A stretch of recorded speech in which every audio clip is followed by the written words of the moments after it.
തിരുവനന്തപുരത്ത് തെരഞ്ഞെടുപ്പ് ഫലം വന്നതിന് പിന്നാലെ സംഘർഷം. വിവിധയിടങ്ങളിൽ സിപിഎം ബിജെപി പ്രവർത്തകർ ഏറ്റുമുട്ടി. തൃക്കണ്ണാപുരം വാർഡിൽ ബിജെപി ഓഫീസ് സിപിഎം അടിച്ചു തകർത്തുവെന്ന് ബിജെപി ആരോപിച്ചു. എന്നാൽ ആരോപണം സിപിഎം നിഷേധിച്ചു. സിപിഎം പ്രവർത്തകരെയാണ് ബിജെപി ആക്രമിക്കാൻ ശ്രമിച്ചതെന്നാണ് സിപിഎമ്മിന്റെ ആരോപണം.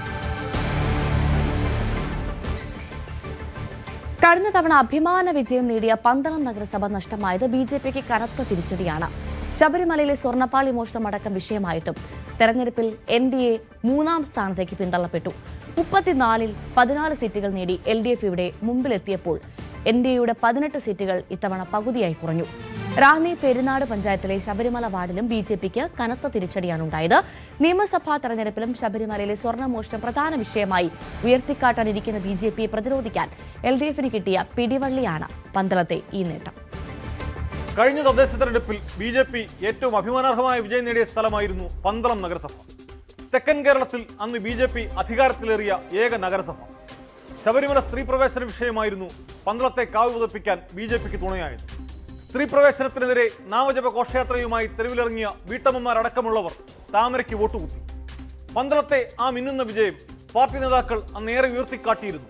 എന്നാൽ 5 വർഷത്തിനിപ്പുറം പന്തളത്തെ വോട്ടർമാർ എൻഡിഎയെ കൈവിട്ടത് എന്താണ്?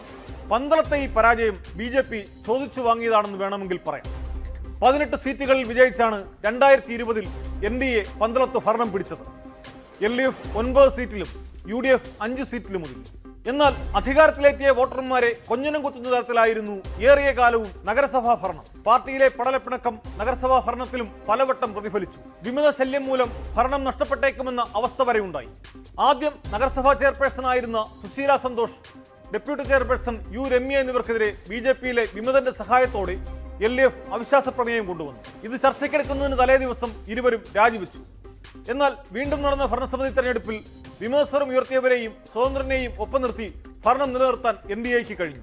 അച്ഛൻ കുഞ്ഞു ജോണാണ് നഗരസഭാ അധ്യക്ഷനായത്. തദ്ദേശ ഭരണ വകുപ്പിന്റെ ചരിത്രത്തിൽ ആദ്യമായി നഗരസഭാ കൗൺസിൽ പിരിച്ചുവിടണമെന്നാവശ്യപ്പെട്ട് നഗരസഭാ സെക്രട്ടറി തന്നെ സർക്കാരിനെ സമീപിക്കുന്ന അപൂർവ നടപടിക്കും ബിജെപിക്ക് ഭൂരിപക്ഷമുള്ള കൗൺസിൽ വിധേയമായിരുന്നു. 2021-22 ബജറ്റ് യഥാസമയം പാസാക്കിയില്ലെന്നും വ്യാജമായിരുന്നെന്നും ചൂണ്ടിക്കാട്ടി അന്ന് സെക്രട്ടറി ആയിരുന്ന S ജയകുമാറാണ് സർക്കാരിനെ സമീപിച്ചത്.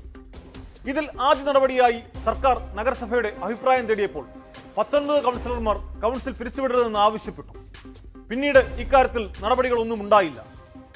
അധ്യക്ഷയും കൗൺസിലറും തമ്മിലുണ്ടായ തർക്കത്തിന്റെ വീഡിയോ പുറത്തായതും കൗൺസിലർക്കെതിരായ കൈക്കൂലി ആരോപണവും അടക്കം വിവാദങ്ങൾ നിറഞ്ഞ 5 വർഷമാണ് ബിജെപി ഭരണസമിതി പൂർത്തിയാക്കിയത്.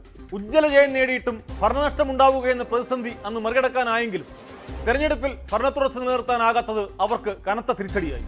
പന്തളം നഗരസഭയിൽ 14 സീറ്റുകളിലാണ് ഇത്തവണ എൽഡിഎഫിന്റെ ജയം.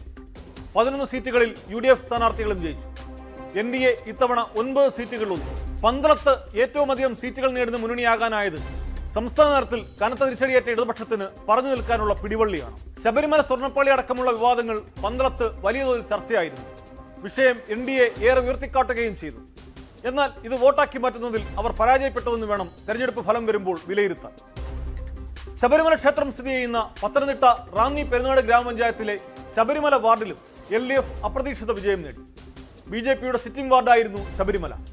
എന്നാൽ ഇക്കുറി ബിജെപി സ്ഥാനാർത്ഥി ഇവിടെ 3ാം സ്ഥാനത്തേക്ക് പിന്തള്ളപ്പെട്ടു. എൽഡിഎഫ് UDF സ്ഥാനാർത്ഥികൾക്ക് തുല്യ വോട്ട് ലഭിച്ചതോടെ ടോസ് ചെയ്താണ് എൽഡിഎഫ് സ്ഥാനാർത്ഥി വിജയിച്ചതായി പ്രഖ്യാപിച്ചത്. CPMന്റെ PS ഉത്തമനും കോൺഗ്രസിന്റെ അമ്പിളി സുജസിനും 268 വോട്ട് വീതം ലഭിച്ചതിനെ തുടർന്നാണ് ടോസ് വേണ്ടി വന്നത്. ബിജെപി സ്ഥാനാർത്ഥി രാജേഷിന് ലഭിച്ചതാകട്ടെ 232 വോട്ടുകൾ മാത്രമാണ്. വരുന്ന നിയമസഭാ തെരഞ്ഞെടുപ്പിലും ശബരിമലയുമായി ബന്ധപ്പെട്ട വിവാദങ്ങൾ പ്രചാരണ വിഷയങ്ങളാകുമെന്ന് ഉറപ്പാണ്. അതിനെ ഇടതുപക്ഷം പ്രതിരോധിക്കുക പന്തളത്തെ വിജയം ഉയർത്തിക്കാട്ടിക്കൊണ്ടുകൂടിയാകും.